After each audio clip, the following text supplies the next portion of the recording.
it's got 17.5 grams a litre of residual sugar. You want to bring your glasses. And I think this is absolutely banging as a medium dry cider. The flavour profile of it suits the level of sweetness absolutely perfectly. And that's what I'm all about. I like to make my cider to style. So if I'm going to make a medium dry cider, I don't want it to be overly fruity. I want it to be astringent, maybe a bit mouth puckering. This I think is quite citrus and it just suits the style.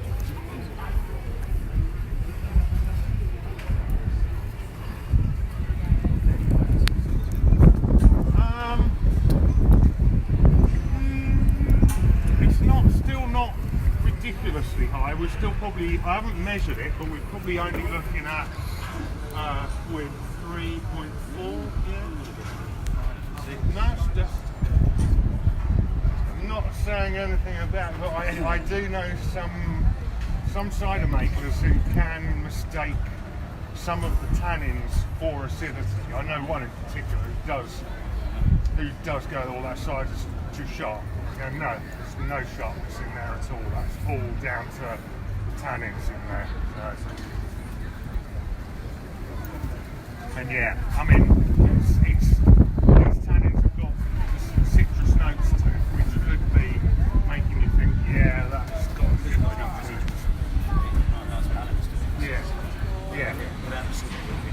yeah. Oh yeah, and I find as well that as a bone dry cider, citrus really doesn't come through on it. You need some level of sugar in there in order to bring flavours out.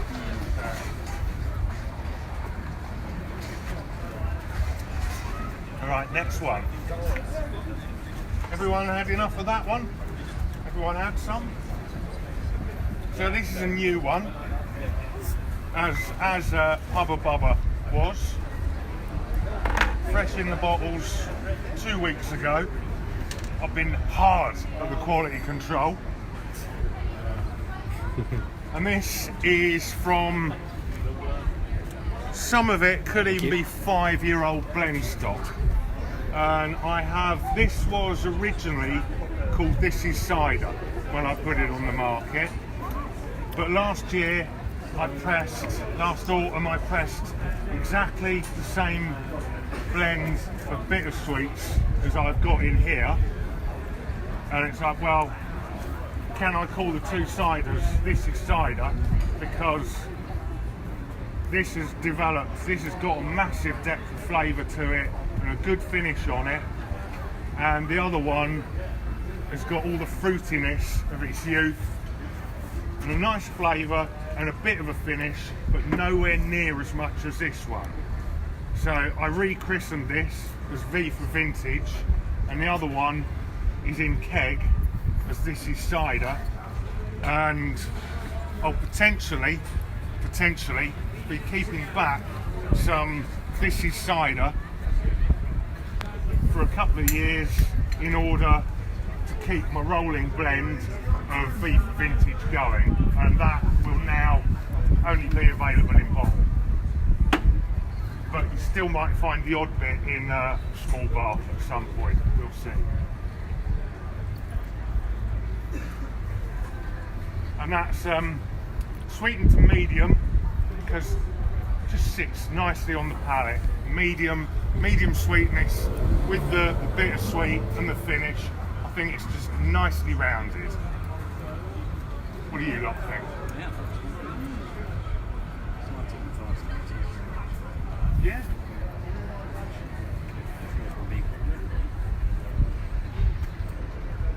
And then we come to the Eye-Town, and I'm a bit nervous about this one actually, because previously this cider has been, first time I made it, it was 5 varieties. Second time I made it, it was pretty much the same. Then I moved out of the orchard that one of the varieties was in, I shifted to another variety for the flavour. Last season, I didn't use that variety for flavour. I used another variety, and I put it into a tank. I blended that with a tank of what the boss would call Heritage Orchard. And well, let's see what you lot think of this, because some people reckon it's good, but as far as I'm concerned, this is not up to standard of previous years. That, if I told you that, you'd be making it. Well, you wouldn't, because actually this is called Ital Drop. And Ital is patois for food that is as close to natural as possible, and that's because this is a Keith cider. Admittedly, I have had to add 3-4 grams of sugar a litre just to get the sugar acid balance right in it, because some of the varieties I work with are ridiculously difficult to keep. And it's great for all those rich producers that have got the cross flow filter. They can strip the yeast out when they want to stop the cider fermenting, but with me it's all down to racking and temperature control.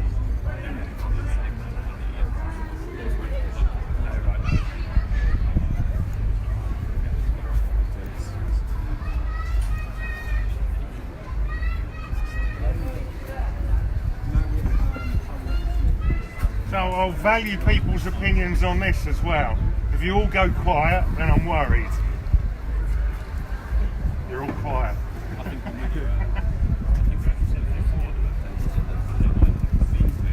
Yeah? Yeah. Slightly too sweet. Right. I like French cider, they're always too sweet. Yeah, the nice sweetness to begin with. It's so that's after that. Right. Compared to that, I mean, the last two particularly were so well balanced. There's something on the smell and the final taste that is different to the last version. Yep, it is. And I can't put my finger on what it is in my head. Well, the last one was spectacular. The previous iteration. Too much. I mean, I think down to the fact that I basically had a 1,000 litre tank that I'd keeved. It was down to 600 litres. I tasted it. I thought, shall I lob the flavour variety in with that? And just went for it. And I think there's too much bittersweet character in that cider. Really, Ital is more about the natural sweetness and not so much about the bittersweet. And I think the bittersweet is fighting with the character of the fructose in it. Okay. And there you go. Next year, I'll get it back. So that's it. That's my tasting. I hope you enjoyed it. We could always, if you want another drop, if you want to choose one, I can pour you some more. More Hubbabuba. Yeah. Try that Hubbabuba again. 5 stars. Yeah. I love the fire starter. I think this is my favourite. Actually, it's the closest thing that I've got to a wine style cider, and I'm actually thinking I've got slight modification to try on the blend of fire starter. One more variety, I reckon, and then that will be going into 750ml bottles as a wine style cider, because it is getting towards Venus character. Yeah. Huh? Do you want to close up the video? Yeah. I'll turn around to you. You say no. I'll do it. Yep.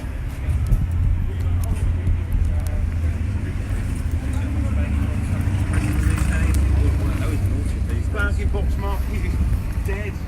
I'm pretty much given up on it. I mean, pubs I was supplying in one pub that were buying like 4 boxes a month off me, month in, month out, 8, 12 boxes a year. All right, sorry about the quality. Thanks everyone for tuning in. That was Denis from Presshead, Bristol Cider Shop.